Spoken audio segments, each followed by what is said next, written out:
Good morning বন্ধু বান্ধৱীসকল, কি খবৰ? নিশ্চয় ভালে আছে। আৰু এয়া মই নালিয়া কটাৰী লৈ কি কাটিব আহিছোঁ দেখিছে, নিশ্চয় চিনি পাইছে। এয়া হৈছে শ্বিলং কচুৰ ডং। আৰু মই কচু ডংখিনি খুব সুন্দৰকৈ কাটি ধুই আৰু বাকলি গুচাই ল'লোঁ।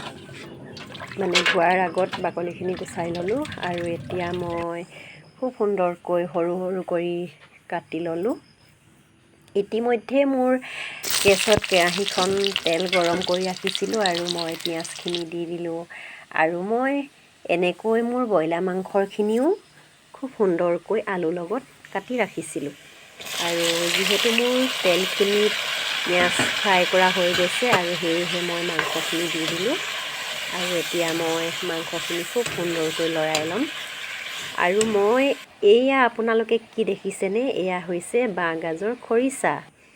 আৰু যিহেতু মোৰ মাংসখিনি ইতিমধ্যে খুব সুন্দৰকৈ সিজি উঠিছে আৰু এয়া মই অকণমান আকৌ লৰাই দিছোঁ। আৰু লৰাই দিয়াৰ পিছত এয়া দেখিছেনে খুব সুন্দৰকৈ মাংস সিজি উঠিছে। তাৰ পাছত আৰু এতিয়া মই দি দিলোঁ কাটি ৰখা কচু ডংখিনি। আৰু এতিয়া মই খুব সুন্দৰকৈ এয়া দেখিছে লৰাই দিছোঁ। লৰাই দিয়াৰ পিছত মই অকণমান সময় ঢাকি ৰাখিম। আৰু যিহেতু কচু ডং সিজিবলৈ বেছি সময় নালাগে আৰু যিসকলে খাই পাইছে এনেকৈ নিশ্চয় জানে। আৰু এয়া দেখিছে মোৰ অলৰেডি মাংস আৰু কচু ডং খুব সুন্দৰকৈ মিহলি হৈ গৈছে। ডংখিনিও খুব সুন্দৰকৈ সিজি গৈছে, মানে একেবাৰে পমি গৈছে, মাংসৰ লগত মিহলি হৈ গৈছে। আৰু এতিয়া মই মানে যোগাৰ কৰি ৰাখিছিলোঁ এয়া মানে কেঁচা হালধি আৰু আদা নহৰু, লগতে এয়া মই যিখিনি গাজৰ খৰিচা ৰাখিছিলোঁ সেয়াও দি দিলোঁ। আৰু খুব সুন্দৰকৈ লৰাই দিয়াৰ পিছত এয়া মই ধনিয়া পাত আনি ৰাখিছিলোঁ কেইটামান, লগতে দুটা কেঁচা তেজপাত। আৰু মাংসখিনি এতিয়া মই লৰাই দিম সুন্দৰকৈ।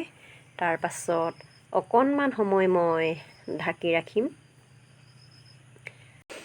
ৱাও, কেঁচা তেজপাতৰ গন্ধ সৈতে কি সুন্দৰ গোন্ধাইছে অ'।